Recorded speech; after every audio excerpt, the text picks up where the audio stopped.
Hello, everyone, and welcome to the 29th Annual Northern California Convention of Narcotics Anonymous Sunday morning main speaker meeting. Okay. Hello, everyone, and welcome to the 29th Annual Northern California Convention of Narcotics Anonymous Sunday morning speaker meeting. The theme of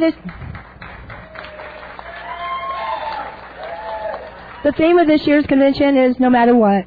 My name is Becky. I'm an addict and the secretary for this meeting. Hello. Please join me in a moment of silence, followed by the Serenity Prayer.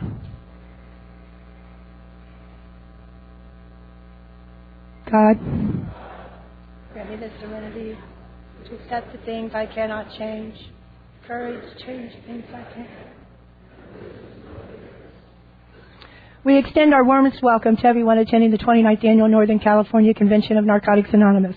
We invite you to join us in unity and to practice the principles of recovery in all our affairs. Let us remain conscious of these principles in our dealings with the hotel staff, and the treatment of the Hyatt Hotel and the Santa Clara Convention Center property. We are grateful you are here and appreciate your efforts in making this a true celebration of recovery. Please turn off all your cell phones, and the court cards will be signed on the table to the left. So if you have any court cards, just bring them up. As members of Narcotics Anonymous, everything we do while attending our convention is a reflection of NA as a whole. If the media approaches you, we ask that you not grant an interview, answer questions, or in any other way make statements for the Narcotics Anonymous Fellowship. Please refer or escort any members of the media to the host table located in the main lobby of the convention center, or locate any member of the convention committee with a two-way radio. They will assist you in locating the appropriate person. Doing so protects individuals from the pressure or temptation to speak for Narcotics Anonymous as a whole. It also protects the fellowship from being judged by the words or actions of one solitary recovering individual. It is more than not having your picture taken or using your last name. It is about maintaining the integrity and anonymity of our fellowship. The fourth tradition statement on page 155 of It Works, How and Why states, it's also important to consider how we're viewed by society. When NA meetings first began in many places, it was illegal for addicts to meet under any circumstances.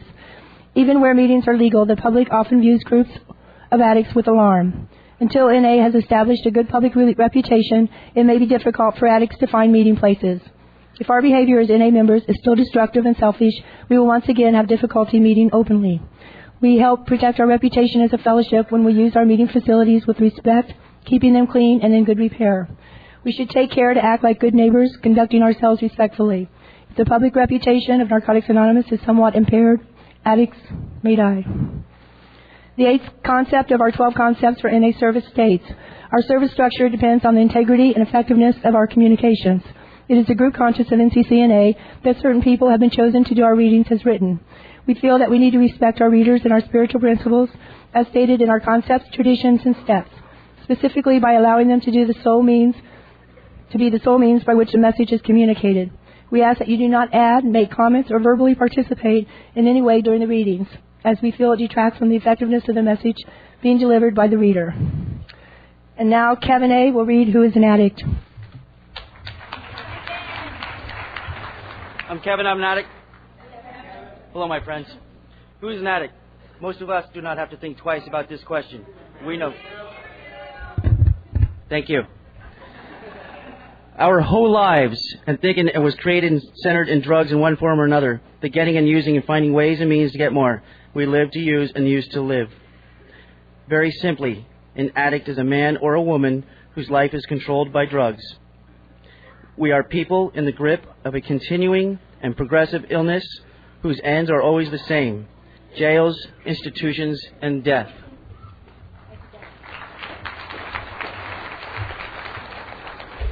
And Rob B. will read What is the Narcotics Anonymous program.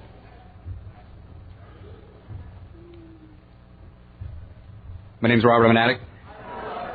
What is the Narcotics Anonymous program? NA is a nonprofit fellowship or society of men and women for whom drugs have become a major problem.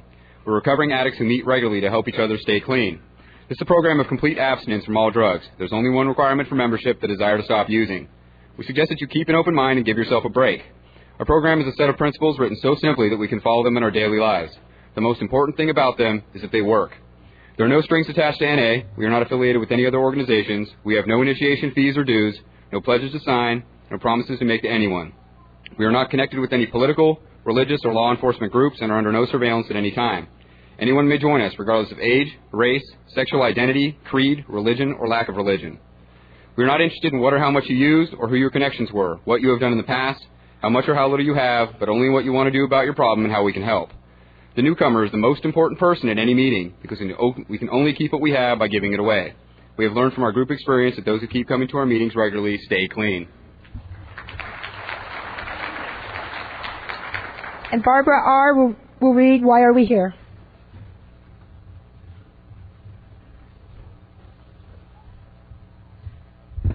Hi, everybody. My name's Barbara. I'm an addict. Why are we here? Before coming to the fellowship of NA, we could not manage our own lives. We could not live and enjoy life as other people do. We had to have something different, and we thought we had found it in drugs. We placed their use ahead of the welfare of our families, our wives, husbands, and our children. We had to have drugs at all costs. We did many people great harm, but most of all, we harmed ourselves. Through our inability to accept personal responsibilities, we were actually creating our own problems. We seemed to be incapable of facing life on its own terms. Most of us realized that in our addiction, we were slowly committing suicide. But addiction is such a cunning enemy of life that we had lost the power to do anything about it. Many of us ended up in jail or sought help through medicine, religion, and psychiatry. None of these methods was sufficient for us. Our disease always resurfaced or continued to progress until in desperation we sought help from each other in Narcotics Anonymous. After coming to NA, we realized we were sick people. We suffered from a disease from which there is no known cure. It can, however, be arrested at some point, and recovery is then possible.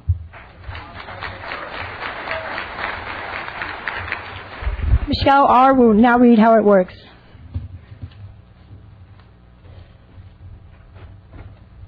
My name's Michelle. I'm an addict. How it works. If you want what we have to offer and are willing to make the effort to get it, then you are ready to take certain steps. These are the principles that made our recovery possible. We admitted that we were powerless over our addiction, that our lives had become unmanageable. 2, we came to believe that a power greater than ourselves could restore us to sanity. 3, we made a decision to turn our will and our lives over to the care of God as we understood Him. 4, we made a searching and fearless moral inventory of ourselves. 5, we admitted to God, to ourselves, and to another human being the exact nature of our wrongs. 6, we were entirely ready to have God remove all these defects of character. 7, we humbly asked Him to remove our shortcomings. 8, we made a list of all persons we had harmed and became willing to make an amends to them all. 9, we made a direct amends to such people wherever possible, except when to do so would injure them or others. 10, we continued to take personal inventory, and when we were wrong, promptly admitted it. 11, we sought through prayer and meditation to improve our conscious contact with God as we understood Him, praying only for the knowledge of His will for us and the power to carry that out. 12, having had a spiritual awakening as a result of these steps, we tried to carry this message to addicts and to practice these principles in all of our affairs. This sounds like a big order, and we can't do it all at once. We didn't become addicted in one day, so remember, easy does it. There is one thing more than anything else that will defeat us in our recovery. This is an attitude of indifference or intolerance towards spiritual principles.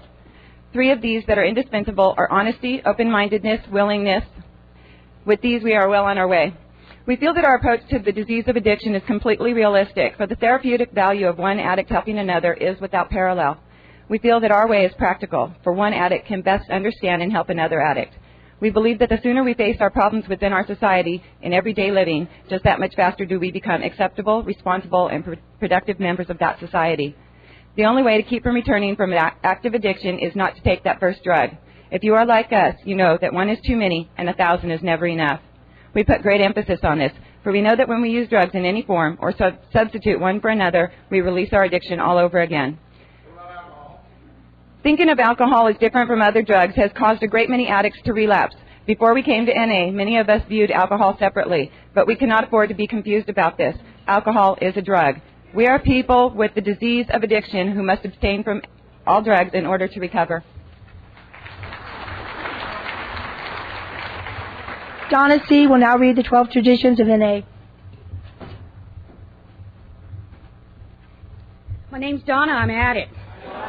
the 12 traditions of NA. We keep what we have only with vigilance, and just as freedom for the individual comes from the 12 steps, so freedom for the group springs from our traditions. As long as the ties that bind us together are stronger than those that would tear us apart, all will be well. 1, our common welfare should come first. Personal recovery depends on NA unity. 2, for our group purpose, there is but one ultimate authority, a loving God as he may express himself in our group conscience. Our leaders are but trusted servants, they do not govern. 3, the only requirement for membership is a desire to stop using. 4, each group should be autonomous except in matters affecting other groups or NA as a whole. 5, each group has but one primary purpose, to carry the message to the addict who still suffers. 6, an NA group ought never endorse, finance, or lend the NA name to any related facility or outside enterprise lest problems of money, property, or prestige divert us from our primary purpose. 7, every NA group ought to be fully self-supporting, declining outside contributions. 8, Narcotics Anonymous should remain forever non-professional, but our service centers may employ special workers. 9, NA as such ought never be organized, but we may create service boards or committees directly responsible to those they serve. 10, Narcotics Anonymous has no opinion on outside issues, hence the NA name ought never be drawn into public controversy.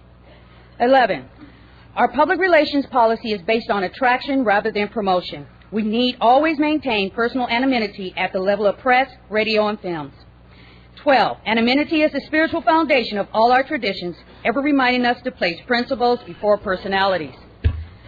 Understanding these traditions comes slowly over a period of time. We pick up information as we talk to members and visit various groups. It usually isn't until we get involved with service that someone points out that personal recovery depends on NA unity, and that unity depends on how well we follow our traditions. The 12 traditions of NA are not negotiable. They are the guidelines that keep our fellowship alive and free. By following these guidelines in our dealings with others and society at large, we avoid many problems. This is not to say that our traditions eliminate all problems. We still have to face difficulties as they arise, communication problems, differences of opinion, internal controversies, and troubles with individuals and groups outside the fellowship. However, when we apply these principles, we avoid some of the pitfalls. Many of our problems are like those that our predecessors had to face. Their hard-won experience gave birth to the traditions, and our own experience has shown that these principles are just as valid today as they were when these traditions were formulated. Our traditions protect us from the internal and external forces that could destroy us. They are truly the ties that bind us together. It is only through understanding and application that they work.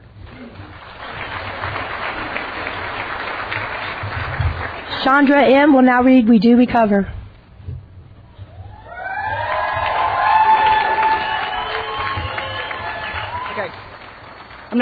I'm Sean, and I'm an addict. Hey guys. We do recover. When at the end of the road we find that we can no longer function as a human being, either with or without drugs, we all face the same dilemma. What is there left to do? There seems to be this alternative: either go on as best we can to the bitter ends, jails, institutions, or death, or find a new way to live. In years gone by, very few addicts ever had this last choice.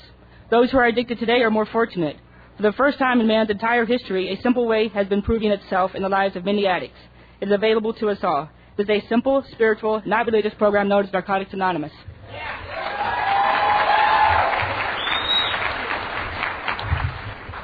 Okay, the newcomer is the most important person at any meeting. We can only keep what we have by giving it away. This is not to embarrass you, but to acknowledge you and allow us to get to know who you are. Will everyone with 30 days or less of clean time please stand?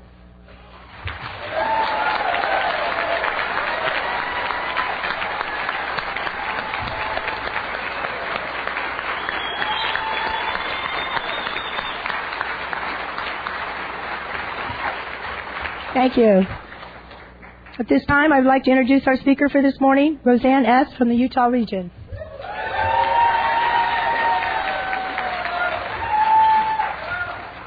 I'm an addict. My name is Roseanne.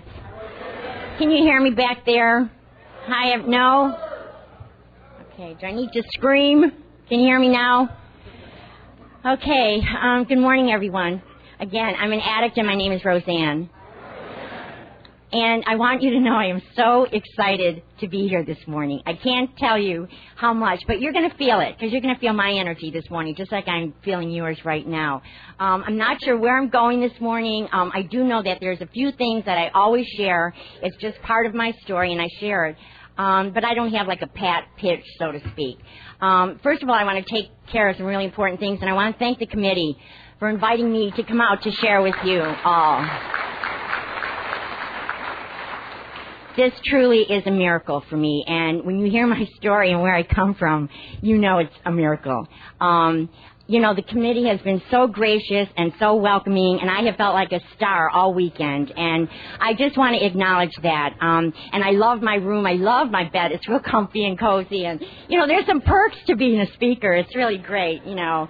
And my new friends that I've made this weekend, and Andrew and Desiree picked us up at the airport. I'm looking for a sign, you know, and, you know, for somebody to hold a sign with my name or, you know, our emblem or something, you know. And I'm looking over the airport, and I came with the sponsee. She flew in with me, and she's looking, and we're looking around. And then finally I saw our little angel here, and I just felt connected from the minute, and I felt safe, and I felt warm. And I want to thank you. And thank you, Andrew. Where's Andrew? Been seeing him all weekend. He said, I'm going to sit up front. Are you up front, Andrew? Where are you? Where? Anyway, it's been a wonderful experience for me. I also want to acknowledge something else. December 23rd of last year, a sponsee of mine was killed in an automobile accident. And her name was Rosalie, and I want to honor Rosalie this morning. Rosalie was from New York. She started NA in Florida, and she did so much for Narcotics Anonymous. And I know her spirit is within me, and I know her spirit is in this room. And there's people in this room that I saw this weekend that I know that Rosalie loved with all her heart, because she used to talk about them all the time. And you know who you are. And when I saw you this weekend, I could feel Rosalie's spirit, and I miss her. I really, really miss her. So I just want to say that, Rosalie, we love you and we miss you, and, you know, you live in all of our hearts, and NA is going to go on without you. It's going to be tough, but, you know, I just want to thank you from all of those that you've touched their hearts, and I just want to do that. There's a lot of friends in the room here that I've met this weekend, and I want to thank you for making me feel special. I have a couple other friends that drove up from Sacramento, and Dan and Ruth, and I love you both so much. Dan and I met at a convention in Palm Springs, and we have been friends ever since, and we really spiritually have connected this weekend, and thank you. You're part of my purpose for being here, and I appreciate it. And my sponsees. I have two sponsees that are here with me, and I have to definitely mention them, and they have been a really, really strong part of my life this past year. And, you know, they say that I've helped them, and you have no idea how many times you pulled me through this past year, and I really appreciate both of you, and I love you. And this morning I pray a lot, period, but I pray a lot the day I'm going to speak. Oh, okay, can you hear me? Okay, how about that?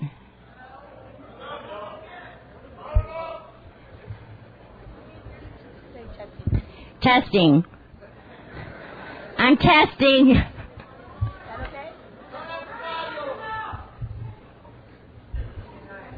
Okay, how's that? Turn up the volume. Pardon me? Oops. How's this? Well, how's this? Because I can come out there, too. Okay, we don't have that much time, so is it working yet? Okay, can you hear me now? Thank you. Thank you, God. So I left off we were praying this morning, and I called my sponsor at 6:30 this morning, our time. It was 9:30 her time. She's in Florida. And we prayed this morning, and 20 minutes, and she said some beautiful, wonderful things, and I loved them, and I felt really centered and spiritual. And then a half hour later, I forgot everything she said. I'm like, what did she say? And then I prayed with my girls, you know, and this is kind of like a first experience for me with them because I've been sponsoring them, you know, this past year. Sabrina, I've been sponsoring her a year, and Leslie close to it, and they're babies. Well, they're not really babies, they're, you know, but they're my babies, and we prayed this morning, and I got very touched because, you know, when I think of gratitude, when I talk about gratitude, and I write a gratitude list or I write a letter to God about my gratitude, you know, anything that I've gotten more than being clean, I don't want to say just clean, but I have gotten so much more, and that's all I wanted. My prayer when I got here was, God, please let me stay clean till I fall asleep. You know I look hip, slick, and cool up here, you know.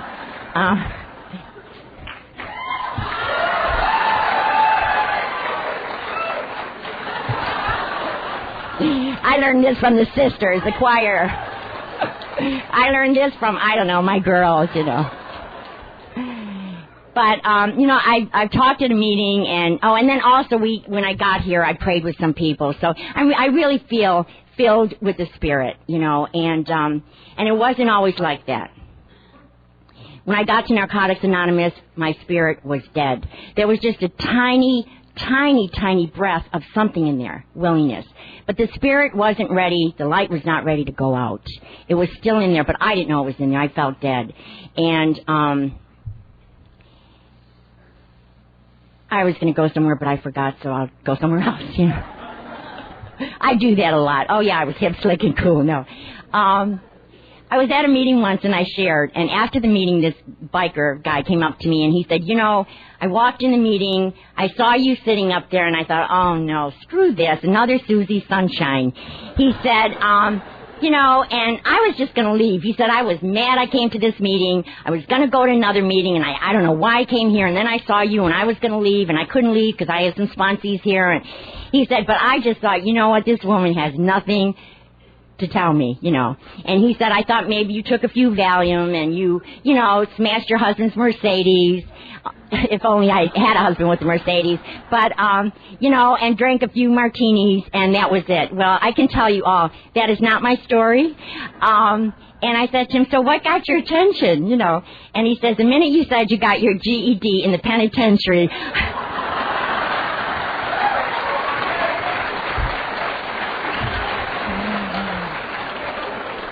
So he said, from that moment, I really listened. Because you know how we are. We want to be entertained, you know. And, anyway. So those of you that have already judged me, I want to tell you that you're going to be surprised, I'm sure. And I want to share with you to please listen. Because I really believe that my higher power speaks through me. And to you. And there's going to be something, I'm sure, because he's so powerful. There's going to be something that I'm going to share today that you're going to hear, and it's going to connect with you, and you're going to feel better. You're going to, you know, stay clean one more day, or 6 months from now when you want to go out to use, you're going to think of this morning, and you're going to remember something. You know, if you're listening. If you're not listening, all bets are off. But if you're listening, and you hear something, and it clicks, trust me, that's a higher power working in your life. Because I don't know what you need to hear. I have no idea. I'm not a mind reader. If I was a mind reader, I'd be in Vegas doing a show right now, you know, or somewhere. But if something clicks this morning, it's because a higher power is working in your life. It's not me, you know. I want to thank all the speakers that spoke. I mean, phenomenal. I have been so filled this past weekend, and Chuck and I are dear friends for a long time, and I love him so much, and he's the bomb. I want to be the bomb, but Chuck's really the bomb, you know. He was great. All the speakers were great. So I want to talk to you about Roseanne's spirit. I'm going to talk about God, because that's my higher power. And I remember when I was about 12 or 13 years old, and one of the speakers, I think I know who it was, but I don't want to, you know, miss anybody's name, but one of the speakers this past weekend talked about that moment, you know, the moment we shut down, or the moment that we just go another way. And I think most of us, I didn't remember it for a long time in recovery, but I believe most of us do get in touch with that at some point. And some don't, and it's okay. But I remember when I was a young kid, and I'm not going to go into a whole lot because I get stuck there, you know, because I'm not a young chick. So there's a lot of years I've been out there and a lot of years in recovery, you know, so I'm trying to cover whatever God wants me to cover. But I remember when I was younger, and I loved life. You know, I lived in a fantasy. I wanted to be a movie star. Then I wanted to be a mother. And then I said, well, I'll be a movie star mother, you know. And I was, like, really into TV and when we finally got it. And just fantasizing. I was off by myself all the time. And I remember this one time, and I was about, I don't know, 12, probably 11, 12, something. And I'm jumping up the street, you know, and I guess I just left school, whatever. And I'm jumping up the street, and I'm really excited, and I'm loving life, and I'm loving God, and everything is wonderful. And I've got this candy, and I'm giving it to all the young kids jumping up the street. And I get home. And I said, hi, Mom, you know. And my mother said, what is wrong with you? Something is wrong with you. You're not like my other kids. And I immediately closed down. And I thought to myself, something's wrong with me. What's wrong with me? So I continued on in life proving that my mother was right, or I was going to fight and prove that she was wrong. And, but I remember that, and I remember how painful that was. I was such a good kid, and I had so much love. And that was my spirit. And my spirit just started to close down at that point. And never really awokened until I got to Narcotics Anonymous. And I'll tell you about that process, because I'm going to tell you when I first met my higher power, and it was in the steps. But I remember that happened to me. And, you know, a couple of things that I share, I don't like to go through every year of my life, because like I said, I can go on and on and on, and we all know how to use. So I'm not going to tell you what I used. That might get in there. But I'm not going to tell you really what I used, who my connections were, where I got it, the whole thing. But I am going to share with you a couple of things in my life that were extremely painful. And the reason I share both of them, one especially, is because I want to remember where I came from. I don't ever want to forget that. Because the longer I'm clean, the more I forget, the quicker I am to go back there. And I don't want to forget. I'm an addict. I just happen to be up here sharing my experience, strength, and hope. But I am an addict. I'm like every single person in this room. There's just something in my story, whatever, that I need to share with someone out there, and that I need to remember where I came from. And I remember when I was 15, I got pregnant. I was bopping around the back seat of a car, and, well, more than bopping, but, you know, this is on tape, and they tell you don't, like, get into a lot of detail or sexual innuendos. But I was bopping in the back seat of a car with this boyfriend, Mondo. And the reason I like Mondo is because he knew my name.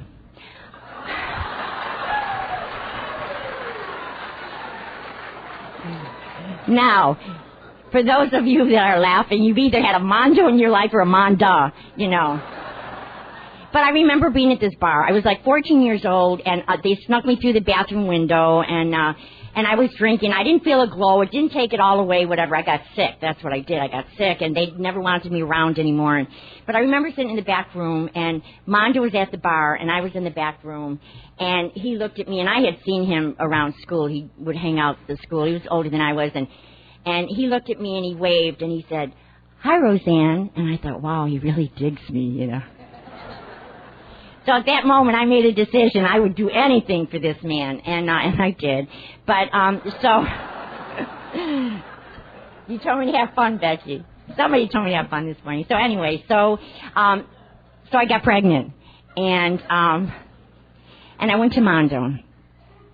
Now, it was about 2 or 3 months before I would even admit that I was pregnant. You know, I was getting these pregnancy books and reading, and my tummy was getting bigger, and I thought, at some point, I went to Mondo, and I said, "Mondo, we're going to have a baby." And he said, "Oh, no, we're not. It's not my baby." And I knew it was his baby, because he had been the only man I was with. And there was nobody I could turn to and tell about what was going on with me. So I played the pretend game like we do, like, well, maybe I'm really not pregnant. I'm getting bigger and bigger, and I was pregnant. And I couldn't tell my mother, because, you know, I just couldn't, you know. I didn't want to upset her or hurt her. And so I didn't tell anybody. And one day, I was 6.5 months pregnant, and I was in my bedroom, and my mother and my sister came in the bedroom. And my mother, I guess, came out of her denial and said, "Are you pregnant?" And I remember just for a second feeling a sigh of relief. I thought, now she knows and it's going to be okay. It's out and I don't have to carry the secret. It's a tough secret to carry for a kid that age. And I said yes. And my mother said what I knew she was going to say, I wish the ground would open up and take me. How could you do this to me? And I immediately felt guilt and I felt shame.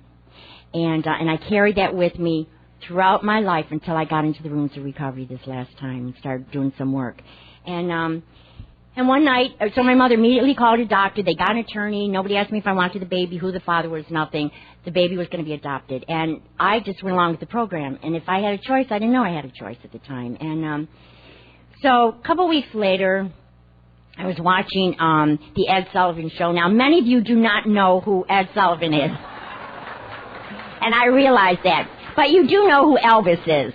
And it was Elvis Presley's debut on the Ed Sullivan Show. And I'm watching TV, and I just got some mild cramps. And went to my mother, and my mother, you know, my sister came and brother and took me to the hospital because my mother didn't want to go. She was too embarrassed. And so they took me to the hospital, and 20 minutes later, I had this baby. I had never gone through any heavy labor, no heavy pain or anything. And what I told myself is that God really loved me.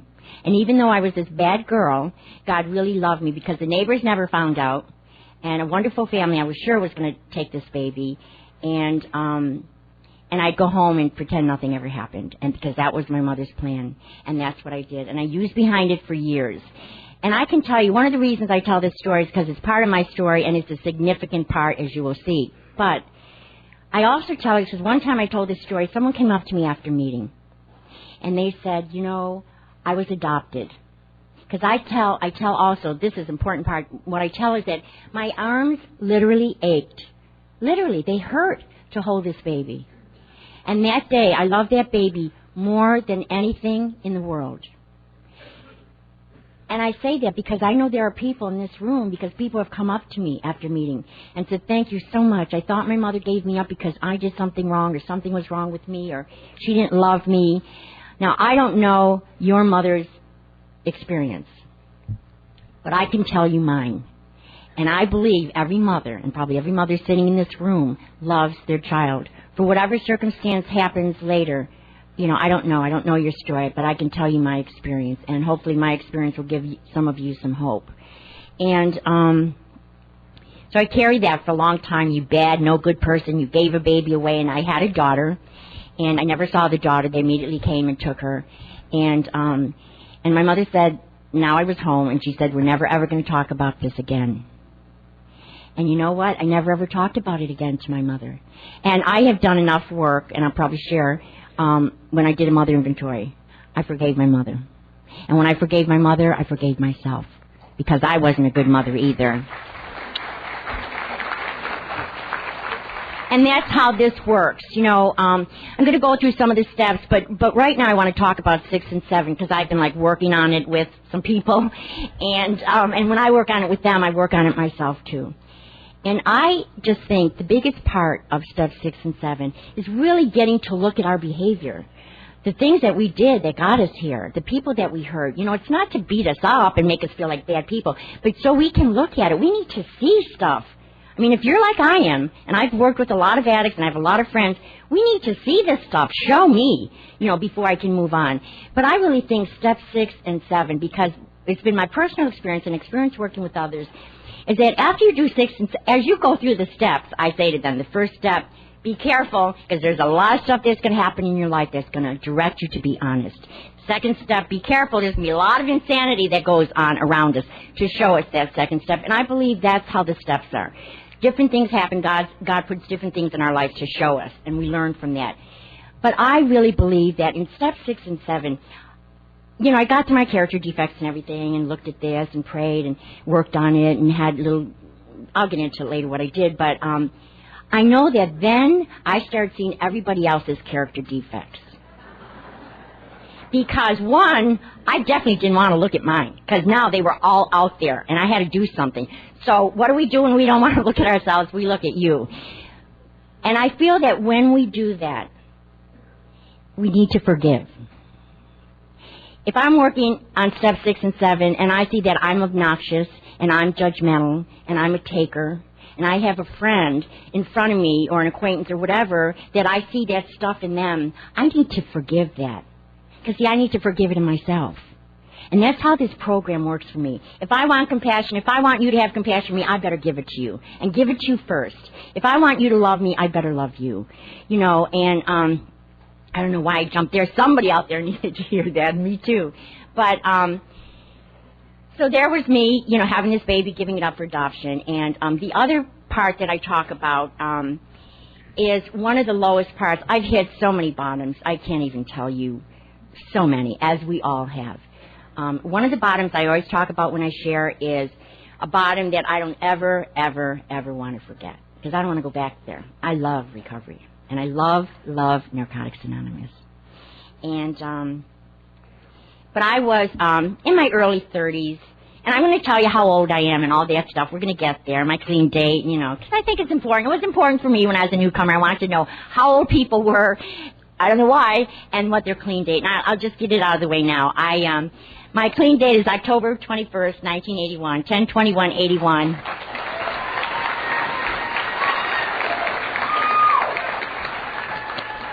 And I got to recovery this time. I was 42 years old. I've been around 25 years. You don't have to get your calculators out. I'm 67 years old. And thank you, God, that I made it this far. Because my parents, all bets were on it. I wouldn't be around until I was 25. I thought 21, but 25. You know, I'm this nice little lady standing up to this 67-year-old woman. I've been to jail. I've been to county jails. I've been to, in fact, Sybil Brand. Anybody here ever been in Sybil Brand? Any woman? Yeah, right. Been to Sybil Brand many times. Been to the penitentiary, you know. When I got to the penitentiary, I was 23. I did 2 years, almost 2 years, and I got there, I was 23, and the matrons, we call them matrons then, not police or deputies or sergeants, but they said to me, what is a nice girl like you doing here? You know, and I couldn't wait to roll up my sleeves to show them my tracks, because that was my identification. That's who I had become. I felt like a nothing. And so the time that I don't want to forget, I lived on the streets. I lived on the streets of Watts. That's where my addiction, after so many years, had taken me. And I lived on the streets of Watts, and I got beat up on a daily basis, and I got raped many times. I'd get raped, somebody would drag me into a hotel, give me a few pills, whatever I'd take, then pass out. Next thing I knew, I was waking up, and maybe 10 guys would leave the motel room, and I'd think, oh, at least I can take a shower, and I'd go in the shower, and I'd scrub, you know. And I think, well, at least I can sleep the rest of the night. I'll be able to sleep in bed, because I've been living on the street. At least I'll be able to sleep in bed. And then the motel guy would come knocking, and he'd say, get out on the street unless you give me some. I mean, that was like over and over and over again that happened. And a year and a half I lived. I used to carry this paper bag with me. I have no idea what was in the paper bag, but it was like the only stuff I owned. And I remember later on it was, my mother had died within the years, and I had the cross that was placed in her coffin. My sisters gave it to me, and I knew that was in there. And there were books. I was always searching for God, because, you know, I had really moved away from God, and I wanted to get back. So I used to read books on religion, and so I know a few of them were in there. But I'm walking the streets, and in Watts, and I got to Watts like a couple years prior. The riot was going on in Watts, and things were burning. And for those of you that don't know what a Watts is, I mean, because some people after meeting at other places have said, what's a Watts? You know, they don't know. Watts is a ghetto in L.A., but I'm sure the majority here know that. So I'm walking the streets, and just, you know, living to use and using to live, and just wanting to die. Life had gotten so painful for me that I used to pray to die. God, please don't let me wake up this morning. And I just didn't know. I was like in this cycle, and I didn't know how to get out. And I knew I never was going to get out, because I lived the lie. I lived the lie. Once an addict, always an addict. And so I just thought, I'm just going to put one foot in front of the other till I die. That was it. I didn't know what else to do. I have a sister who's my very best friend, and she has been there for me always. She always had faith in me. And I said to her about 6 months ago, I said, Tony, you had so much faith in me. You know, why did you have so much faith in me? All the time. You never gave up. And she said, and look at you now. You know, and So she's my best friend in the whole world, and she used to come to shooting galleries and come get me. You know, the police would call her and say, we're going to do a raid, you better go get your sister. I mean, everybody knew me. I was using in Buffalo at the time, and she'd come and get me, and she'd bring me food and bring me clothes. I'd get busted, had hardly any clothes on, and she'd come and bring me court clothes, and she'd bring me suits and nylons and stocking, you know, and high heels, and I'd go to court looking good, you know, because I was always able to clean up. You know, we clean up good. But this time, when I came in to Narcotics Anonymous, I looked 75, 80 years old. And 75, 80-year-old is not bad, but when you're 42 and you look in the mirror and your cheeks are sunk in and your eyes are sunk in and they write down anorexic on your bulimia on your hospital chart. I didn't have anorexia or bulimia. The doctor just said, when was the last time you ate? And I said, I don't know. You know, he said, what do you mean you don't know? And I'd say, I don't know, maybe 3 days ago, 5 days. I don't know. I don't know the last time I ate, you know. So my sister told me this story. I had about 6 years clean, and she said to me, do you remember that time you were in Watts, and I came, and you were living at that preacher's house? And I said, what are you talking about? And she started to tell me the story that I'm going to share with you. And as she started to tell me, I started remembering the story, and I wanted to throw up. And the reason I tell this story is because I had forgotten it. And then God, in God's infinite wisdom, had my sister share it with me. I don't ever, ever want to forget this. My sister came looking for me, and this is where she found me and how she found me. I've been walking the streets. There was this preacher man. He says, you know, I always see you out there, and I want to help you. You know, but I have a congregation. I can't. He said, but I have a little place underneath my porch steps. His porch steps is something like this, and underneath, he said, you can stay underneath, and I'll bring you some food, and you can stay as long as you want. So he took me to Salvation Army and bought me some clothes, and on the way I stopped at a gas station, because that's what I used to do. I probably stopped at a drugstore too, but, you know, I stopped at a gas station, and I washed up a little, and I put these fresh new clothes on and left the others behind, because I don't know when the last time I changed. And I went to this place, and I was under his porch steps, and I stayed there, I don't know, because I had to go get my medicine. So I don't know how long I was able to stay there. But while I was there, my sister came. And somehow, through an old man I had and his mother and that, she found me in this little section of town. And she came, and she told me that. I said, how, you know, what did I say and how did I look? And she said that I was like my early 30s. She said I had straight hair, was just matted to my face, dirty. And I had a half a mouth full of teeth. And I had abscess sores on my legs. And they were wrapped around with gauze. I was self-treating them, and they were sticking to me. And I don't say this to be graphic, and I apologize, but this is the truth. If you haven't been here, this is your yet. And where I'm going back if I forget. And so I said to my sister, so what did I say? And she said, you had this beautiful smile from ear to ear. And you said, sis, don't worry about me. It's going to get better. I'm going to get a job. And I'm going to get a car, and I'm going to get a place, and I'm going to be okay, so don't worry. And I had said that to my sister and my family so many times. And I need to remember that. Now, I don't have abscess sores today, but I have abscess scars. But, you know, it's part of me. It's part of who I am. It's part of what I did. And I know today, my affirmation for myself, and all of you really, but I know I'm supposed to talk about me, is I am a beautiful, perfect, loving child of a higher power.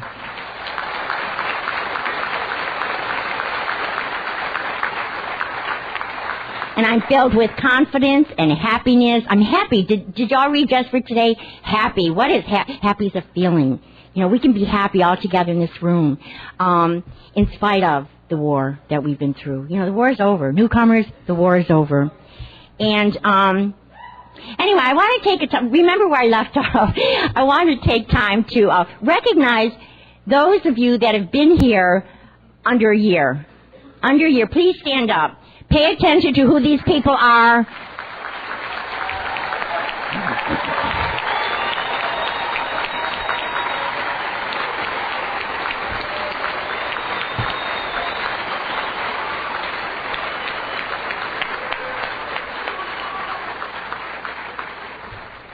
And now what I want you to do is the person or people that are sitting on each side of them, I want you to lean over and feel honored to be able to give that newcomer a hug. It may be the only hug they get today. It may be the hug that needs to help them stay clean one more day.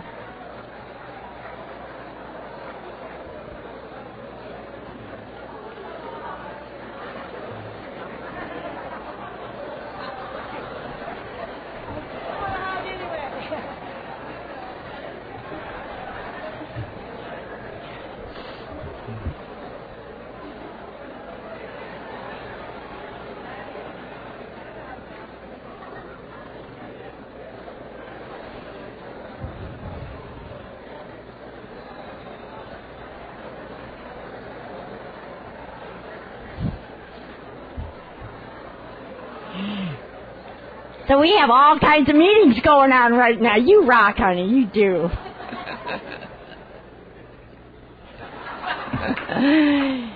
So I'm 42 years old, and the first Narcotics Anonymous meeting I was ever at was in Venice, California,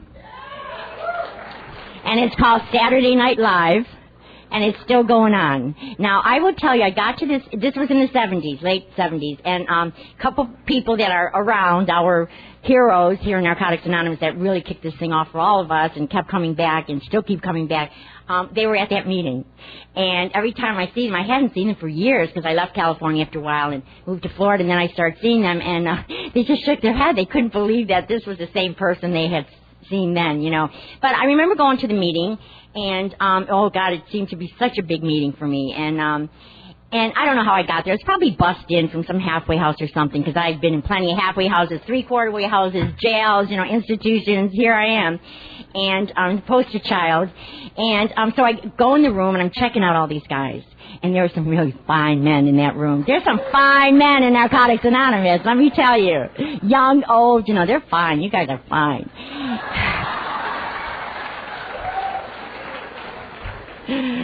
My sponsees tell me, you're really sexy. You look sexy tonight when I'm at a meeting, and I love when they say that to me. Or somebody will say, that guy's hitting on you, and he's like 20 years younger than me, and I say, she said, it doesn't make any difference. They don't know how old you are. Anyway, I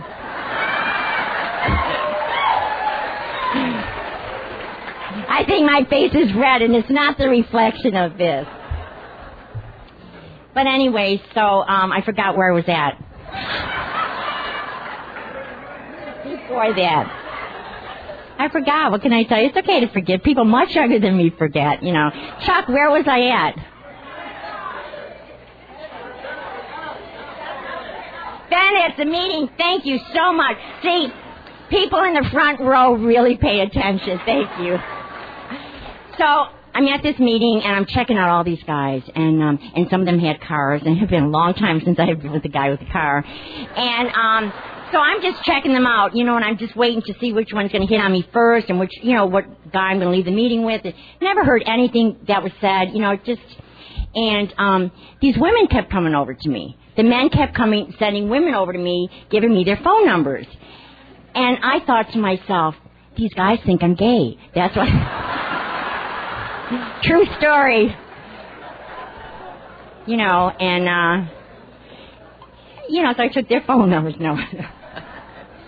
So that was like that experience that I had. So anyway, so I had been in and out of NA after that, you know, different meetings and stuff. And, you know, and I did the church scene and, you know, was saved and, you know, that whole thing.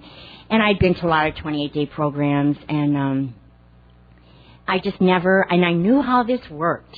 You know, I knew you got a sponsor. I knew you worked stuff, because I used to tell all the newer people, newer than me, how this program worked, but I never did any of it. And I'd been a counselor, you know, somebody talked about it. You know, you went to halfway house. If you had 2 weeks clean, you became the lead counselor, because nobody else had any time then, you know, so, you know, and so you're sitting there and you're doing, you know, being a Gestapo and attack therapy, and, you know, and I didn't know the war was over. And so I'm finally, you know, I got here this time. I came by way of a recovery house. And it's a recovery house that's very reputable. It's in Pasadena. And so I got clean in California. And so I'm in this recovery house. And, of course, we had to get a sponsor there or you get kicked out. And, you know, I really didn't care if I left there, but I don't want them to kick me out. I wanted to leave. And what I used to do when I was in recovery houses is, you know, they make bed checks and they wake you up in the morning and stuff. Well, when they came in the morning to my room, I'd be gone. Like I'd escape through the window or something. I don't know why I didn't just go to the desk and say, I'm leaving, or walk out the front door, but, you know. So I got to this recovery house, and my world and my life started to change. They took us to NA meetings. The counselors there were really believers in Narcotics Anonymous. And it's still going strong, and the people that were there then that, you know, gave me the message are still there now, giving it away. And so I had to get a sponsor, and I got this woman. I heard her at meetings, and she was tough and no BS, and, you know, and I said, I need that woman, because I knew I couldn't pull anything over her. and she put me in my place. Now, I didn't really want her, but if I was going to get anybody, I might as well get the best. That's what I thought. So, and that is what happened. So I asked her to be my sponsor. It was about 30 days clean I had, and they had this little meeting to evaluate me. And, clients, residents, we all know when they're going to have that meeting and talk about us, and, So I had been doing so good that month that I just figured they're going to make me probationary staff. I knew that they were going to create a position, 30 days clean, create a position for me and make me junior probationary staff. And so what happened was 2 women called me in the room. And I'm just, here it's going to come, I'm going to get a little stipend, $18 a month, and, But it was a lot better than where I came from. And they said, listen, Roseanne, we cannot get your attention. You will not shut up. You just keep running your mouth and running your mouth and running your mouth. And if we don't get your attention, you're going to die. You need to hear some stuff. You're going to die. So they said, we're going to give you special treatment. And I sat there, and they said, and this is a special treatment. You have to wear a muzzle. You have to wear a muzzle for a week. And then you'll be reevaluated. And you can't talk to anybody, only the staff, and it has to be about the program and the steps. Can't talk to your roommates, no one. And when you check out to go to a meeting, you leave your muzzle at the desk, and when you come back in, you pick it up. And then I had to wear a sign. And the sign said, I am not a counselor. I am a resident. And I sat there. Now, I was 42 years old. Some people knew me because I had been counselors in other programs, and they had, I thought I was some hotshot, whatever. But people had seen me at meetings and stuff, so they were familiar with me a little bit. And so I remember sitting there, and I looked at these 2 women, and I thought, screw them. They don't even know me. And then I sat there, and years later, in looking back in retrospect, I realized that was a turning point in my life. Talk about being willing. I became willing. And I didn't even know it at the time. I just sat there and I looked at these women and I thought, don't they know how much I want this? Don't they know? Because I had wanted to be clean for a long, long time. I had used many years beyond what I really wanted to use. I just didn't know how to get it, how to do it, how to what, And I said, how could they humiliate me like this? But I accepted the treatment. And I know that was, divine intervention. And I walked out of that room with this. I said, when do I start tomorrow? They said, no, right now. And I walked out of that room, and the addicts knew, because this was like, a place where you get assignments to recovery halls, shave heads and stuff. But when I walked out of the room, I don't know what my eyes looked like. I know I was just devastated. I think I totally surrendered and didn't even know it. But I looked in the eyes of other addicts, and they were looking back at me. And they couldn't talk to me or they'd get in trouble. But there was so much love and so much compassion in their eyes, and it filled my heart, and it carried me through that special treatment. And you guys have been carrying me through ever since, and I am eternally grateful to all of you. And so about that time, my sponsor gave me an assignment, and do not say no to her. And so she said to me, so Roseanne, what did you hear at the meeting last night? And I said, well, I don't know. And she said, were you sitting in the back row? And I said, no, I was sitting up front, And she said, I don't know if I was or not, but no, I was listening. I was paying attention. And she said, let me tell you something. She said, if you don't hear the message of Narcotics Anonymous, you're going to go back out, and you're going to use, and you're going to die. Because that's where the message is going to come to you, through those meetings. And so she gave me an assignment. She said, your assignment is to sit in the front row, to lean forward, look at the speaker's mouth, and say this prayer. And the prayer was, God, please help me to hear the message of Narcotics Anonymous, because if I don't, I'm going to die.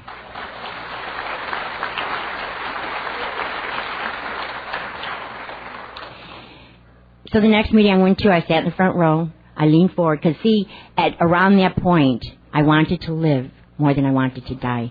I had never cared before. I prayed to die. It didn't matter. It didn't matter. I'd get stabbed. I'd be bleeding walking down an alleyway, because I don't want to get beat up and bleed to death, but I'd walk down the alleyway just praying, God, please let me bleed to death, And so I went to this meeting, and there was this guy at the podium. It was a Sunday early evening meeting in Pasadena, and I went to that meeting, and there was a guy standing at the podium, and he was a biker, He's a biker dude. He had tattoos, and he was leathered down, you know, he had stuff on, and his bike was outside, and I walked in the room, and I said, bullshit. He's a biker. Bikers don't stay clean. So I immediately dissed him. See, diss is a new word. Well, it's getting old now, but, you know, there's something else I have to learn. So anyway, so I just thought, you know what, I don't even want to pay attention to him, you know. But I remembered what my sponsor said, and I remembered I had to call her that night and tell her what I heard. So I leaned forward, and I looked at the speaker's mouth, and I said a prayer, and I said, God, please help me to hear the message of Narcotics Anonymous, because if I don't, I'm going to die, and I don't want to die. And the biker dude said, and of course, I knew he was talking to me because I was the only one in the room, right? You know how we are, newcomers. And he said, if you don't get on your knees in the morning and ask your higher power to help you stay clean, and get on your knees at night and thank him, you're going to go back out, you're going to use, and you're going to die. And I knew he was talking to me. And I had never, ever heard that. I never heard it. See, I have a disease that tells me I know more than you. I had a disease that told me at the time, I didn't know I didn't know. I didn't know. That is profound. Sit with that for a few seconds. I did not know that I did not know. And only did I learn that is when I started to listen. Oh, my God. And then when I heard honesty, open-mindedness, and willingness, how this program works, I thought, whoa, somebody really heavy wrote that, you know. I thought, wow, this is a deep program, you know. And it was so simple, and it was always there. But I didn't know that I didn't know, and I didn't know how to listen. So I started to listen, and it became fun for me. It's fun for me today. You know, when I'm at a meeting, I sit in the front row, I lean forward, and I pay attention. I'm from prayer to prayer, and my girls better beat you. Have your cigarette, whatever, before the meeting, and then come in and sit down, because that's the message. You might need to hear something that's going to save your life today, even if it's 6 months that it's going to save it from now. You know. Thank you. So I started to listen, and that was a turning point in my recovery, because I started to hear more and more. And I'm going to go through some of the steps, and then I really want to share about what's going on with me today.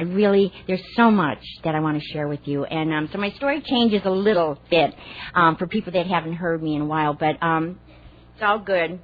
So I started to go through the steps, and I remember, and I'll quickly go through some because I want to, share with you where I met my higher power. But I went to my sponsor, and I said, okay, I'm ready for the first step. And she said, Roseanne, I'm the sponsor, you're the sponsee. I'm going to tell you when you're ready. And right now, your first step is you don't use no matter what. That is your first step.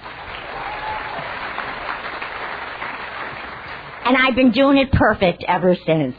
Now, as time went on, she gave me other assignments, and one of the assignments with the first step, and I did writing and stuff, but one of the assignments that I always like to share with the first step is that, and I tell my girls this, take 5 things that you wished for in your life, and you got them, and things didn't change, or things remained the same.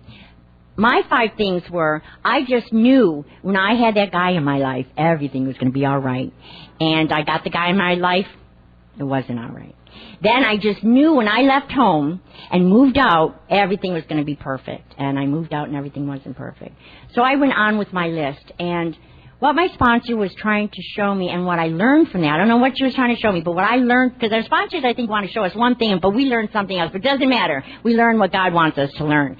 And but what I learned is that in step 1, this is an inside job. Nothing out there is going to fix me. It's not going to fix me. It's going to make me happy. I'm going to love you and all that stuff, and you can make me feel good and special and everything. But it's what goes on inside. And what goes on inside is going to meetings, listening, working your steps, getting a sponsor, being of service, sponsoring, helping a newcomer, always helping a newcomer, the heartbeat of this program. And so that's what I got from that first step, that it's an inside job. I never knew what that meant. People say it's an inside job. And I'm like, what do you mean? But I didn't ask it. I was too cool. I wasn't asking a lot of questions, I want you to think I was stupid, So then I got into my second step. And this is kind of a cutesy. This kind of loosens me up. And the second step, I said to my sponsor, we can jump right over that, And she said, really? Why? And I said, because I'm not insane, and I've never been insane. So how can I be restored to sanity? It just doesn't jive. But we can go right into the third step. And she said to me, really? She said, did you ever do anything crazy out there? And I thought, I had to think for a while, and I thought, Well, maybe a couple of things. She said, I want you to write those couple of things down, and I want you to bring it to me, and we're going to talk about it. So this is part of my second step. I went and I wrote, because you're in recovery. I've got all this time you can write, and did a lot of writing. My sponsor is a writing sponsor. I can tell you that I've done 2 inventories, maybe the past 9 months. One I can tell you was gambling. So I don't even have to go there anymore, do I? You don't even have to know about the details in that, because one was a gambling inventory. I live an hour and a half from Vegas. I live a half hour from Mesquite, Nevada, which is a little gambling town. So, need I say, the trouble I got myself into. But I kind of caught it before I went all the way down. I got off the elevator to upper level, but whatever. Still was gambling, right? So anyway, I went and I wrote and I brought this back to my sponsor. And this is what I wrote. That was maybe kind of crazy. I was living on the streets of Watts, and I turned a trick. I mean, we do have to do stuff to get the money for our drugs, right? So I was a working girl. Pitiful at that point, but just the same. So anyway, I was walking the streets, and I had, got some money. I'd gotten $20, I remember. And I went to Woolworths, the 5 and dime store, and I went to Woolworths, and I bought an outfit. And this was an outfit, clothes. And this was the outfit. Had to correct that. And this was the outfit.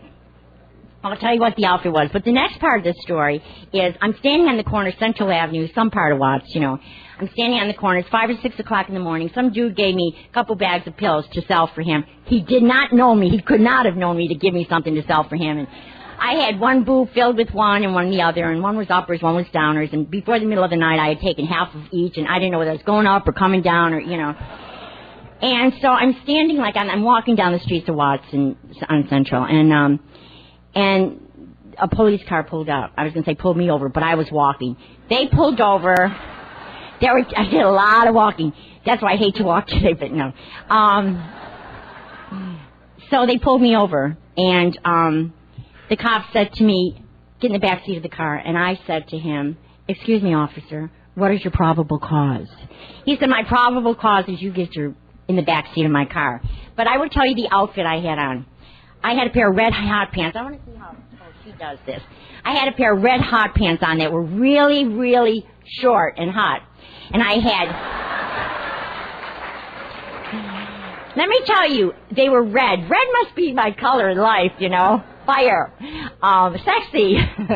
Anyway, I had red hot pants on, and I had, amazingly enough, I had a red long-sleeve turtleneck top on. And I had black fishnet stockings that had some holes in them, But this was the capper. I had black plastic tie-up boots, the tie that crisscross. $20, the whole outfit cost me. And I'm asking the police, what is your probable cause? Let me tell you something. That poor white girl that you saw going through the neighborhood, and you said, God, that poor white girl, that was me. That was me. Always where I didn't belong, always where I stood out, I wanted to be a sister,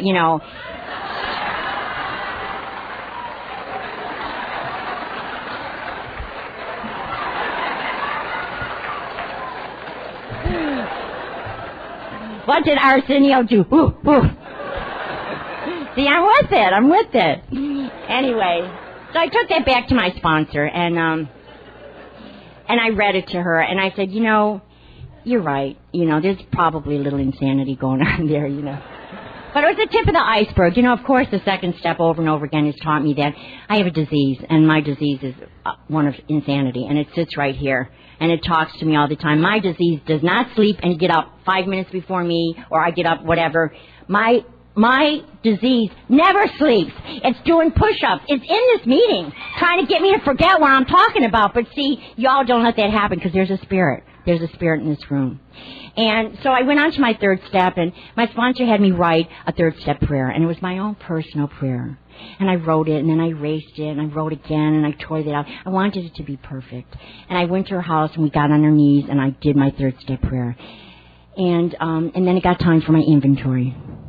And I can tell you that when I got here, many women come in so broken. and so much baggage, and the men too. But I'm a woman, I can only relate really, and I mean I can relate to men, but you know what I'm talking about. I don't want to get stuck there, but there was a lot of stuff, and I wanted my inventory to be perfect. My sponsor said take 20 minutes a day, and I want you to just pick up the pen and ask your higher power to help you to be thorough and honest. And I did that every day religiously, and I said, when am I going to know I'm finished? She said, you will know. And so I started writing, and I started writing about the daughter I gave up for adoption and how terrible I felt. I abandoned 2 children. My son Russell was 3 years old, and my daughter Shelley was 2. And I went because the drugs and my old man were more important than the kids. I just couldn't get it together. I couldn't be a mother. I didn't know how to be a mother. And I abandoned my children. I left them with my mother, but that's a long story. My husband came and got them, and that was it. And I tried many times to go back and get my kids, but the pain was so great of leaving them that I had to get loaded to go visit them. And, so I never got them. And when my son was 18 years old, he committed suicide. So my son wasn't there anymore that I could go to and make an amends to when I got clean. But I started to write about this in my inventory, and the pain of my son dying was right here, and I couldn't write. And I said, Jody, if I write, I think I'm going to use, and if I don't write, I don't know what to do. And she said, honey, don't worry about it. She's so loving. She still is. She said, don't worry about it. We'll get to that. And I trusted her. I said, but I have to be thorough and honest. She said, no, don't worry about it. We're going to get to that. And so I did my inventory. I shared. And I did my 5th step. And I knew, okay, here it comes, the pink cloud and, the burning bush. And my sponsor said, you know what, it may not happen that way for you. And I know it's going to happen that way for me. But I remember when I was finished doing my 5th step with her, and I went to a meeting. She sent me to a meeting. And Pepe was there. And he was outside the meeting. And I said, Pepe, I did my inventory. I just finished my 5th step. And he said, good girl. That's good, honey. And I just felt like I was blessed, and I felt, I did my inventory finally. And this is where I met my higher power. I was in a meeting, and it was an 11-step meeting. People were talking about prayer and meditation and talking to God, and is God there? Is God in me? Is God in all of you? Where's God? And can I call my God my higher power?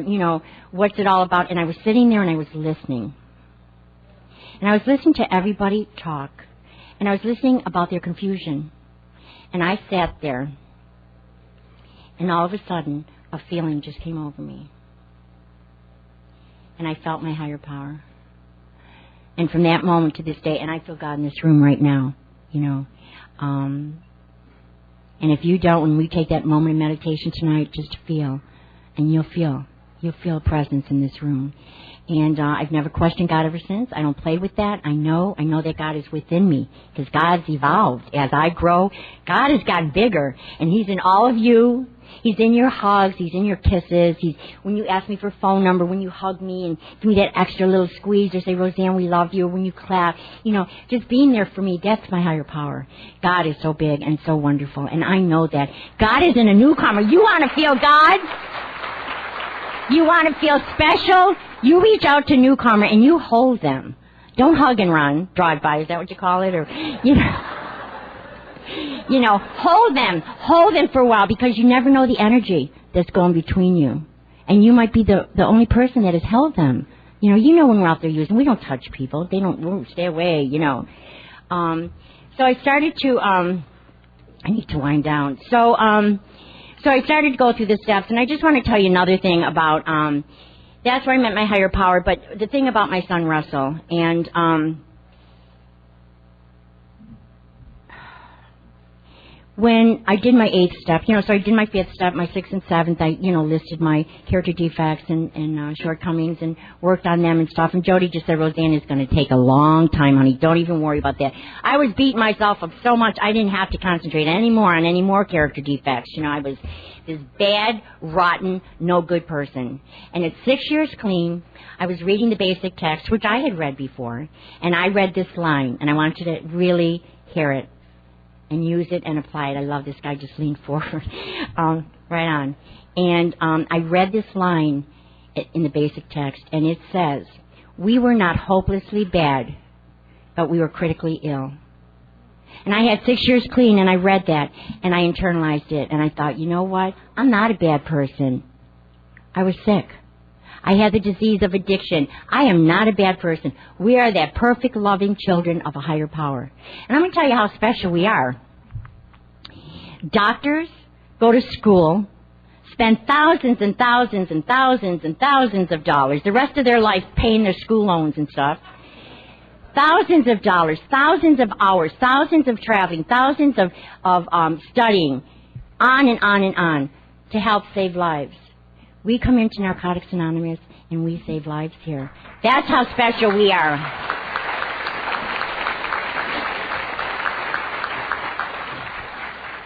So I did my 8th step. My sponsor had me list everyone, and when I finished my 8th, I was starting to do my 9, and she said, okay, let's get out the list.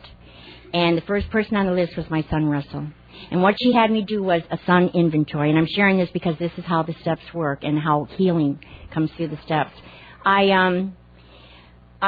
wrote a son inventory, and I took it to Jody, and I sobbed. From the day he was born, how special he was to me. And then at 2 years, how annoying he was because I was trying to nod out and he was crying. And I just wrote all this. And then I wrote the time I got the call that he committed suicide. And it was like there was no more making up, excuse me.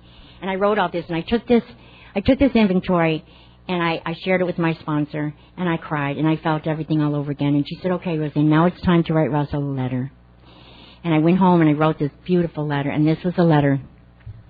I said, Russell, I am so sorry for all the harm that I caused you. And if I were the person then that I am today, I would have been a wonderful mother. And I signed it, Love, Mom.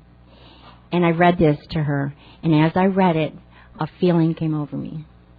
And I knew then that wherever my son was, that he forgave me. I knew it. I knew it in my heart. And then I forgave myself a little more. Am I sorry? Absolutely. I am so sorry that I wasn't there for him, to help him, to experience things with him. I am so sorry. I have such a sadness in my heart for that because I missed out and he missed out because I really am a beautiful person. However, I'm not a bad person. I was sick. And I know that today. I have forgiven myself. Somebody shared, do our character defects that all go away all the time? Absolutely not. But we learn from them. And so I felt freer. I felt freer as a result of doing the steps. And you know what? I'm going to jump into the 12th step because I have a few minutes. A year and a half ago, I moved to Utah from Florida. I spent 4 years in California in my recovery, 20 years in Florida, and almost a year and a half in Utah. And the reason I moved there, the reason I moved there was because I have a sister. My sister that used to come and get me and everything, and I love her. And she was experiencing some health problems. And I used to come out to visit, and she'd break down at the airport when I leave. I'm never going to see you again. So one visit I had, which was a couple years ago, I said, you know what? I'm going to move out here and be with my sister. I love her. My sponsor said, that's the ultimate amends, She was like all for it. I went back. I said, you know what? I think I'm going to move out there and be with my sister. I'm going to sell my condo on the beach that I got paid for, got it all myself. This woman from underneath the porch steps. I eventually bought a condo on the beach, and if you're thinking, oh boy, recovery has a lot to offer, no, recovery didn't give it to me. Recovery got me clean. I worked my little tail off and saved money and got good credit and bought a condo. So I said to myself, you know what, I'm going to go back, sell my condo, it's only a condo, sell my car, I'm going to retire from work. I worked at a very high-scale department store. I was executive assistant to the vice president. I went through 5 vice presidents. And they never knew they had this little junkie out there, And so I went back, and I just said, it's only stuff. I did writing. I did inventories. My sponsor was in my corner, and I said, you know what? Now I need to tell my girls. Because I sponsor women in Florida. I've sponsored for like 20 years, 15, 10, and it was tough. But I knew in my soul where God lives. I knew that I needed to go to Utah. Had no idea I was going to be with my sister, and I felt right every moment of the way. And I went through some changes the past year and a half, but I never regretted doing it because I knew that that's what God wanted me. Now I can tell you what's happened. I moved to St. George, which is baby NA. They didn't even have a meeting every day when I got there. And I used to go to meetings, and they were giving out key tags for other lengths of time. Oh, my God, the hair used to stand on the back of my head, There were no basic texts on the tables. There was no literature. And And I said, you're passing the basket for literature. Where's the literature? And it was at Alano Club. They said, well, on the way out. I said, no, you have right here. You're collecting money for literature. I can tell you today, a year and a half later, and I know it's not me. I know it's my higher power working through me. There's literature at every meeting. There's 7 meetings a week. There's 7 meetings a week now. There's literature at every meeting. I'm the literature chair in one of our meetings. I order all the literature. I have 2 home groups. The other home group, we have literature, all and a sponsorship, everything. And we sell out, don't we? We sell out every week. Many people did not even know we had a basic text. Someone told me last week, a very good buddy of mine, an H and I, that he never knew there was a pure NA meeting. He didn't know that there was a meeting of Narcotics Anonymous that just addicts go to. And, and I'm not putting down any other fellowships. I love our sister fellowship, Alcoholics Anonymous, because we got our steps from them. I mean, they did a lot for us, and I respect that. I am a purist. I only go to NA. That's where my work is, and that's, but I will tell you that, so much is happening in St. George. We are having our very first convention next year, but we're planning it now. And there were 17 people at our first meeting. We've had 3 so far. And I called World one time, and I talked to my friend. I said, I don't know what to do, thank you. I said, okay, time's up. Can't even tell you what my friend at World said. But I just had to close with this story. I had a year clean. I got on my knees. I was so up there, and I got on my knees, and I said, God, I've celebrated a year, and now I felt really flat. It was a couple weeks before Christmas. And I said, please send something my way. Newcomer said, be careful what you pray for. And I said, please send something my way so I feel special. What I wanted in my heart was a new car or an old man. That's what I wanted in my heart, but I was careful. So 2 weeks before Christmas, I'm on my way to an NA meeting, and my sister calls me from New York. I'm in California.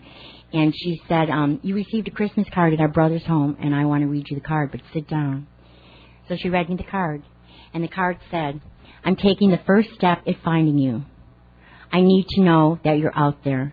And if I don't hear from you, I'll understand.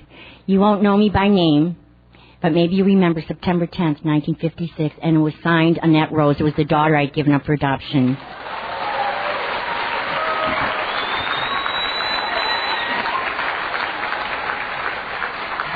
And I'm just going to tell you what the message was for me. My sister said, how do you feel? How do you feel? And this is how I felt, and this is my message to you. And I said all that to say this. This is my message. I felt that God said to me, Roseanne, I love you. I've always loved you, and I've always been there for you. And there's a master plan, and it's perfect. And that's all you have to do is stay clean, no matter what. Stay clean, help an addict, and I'll take care of the rest. Thank you for letting me share.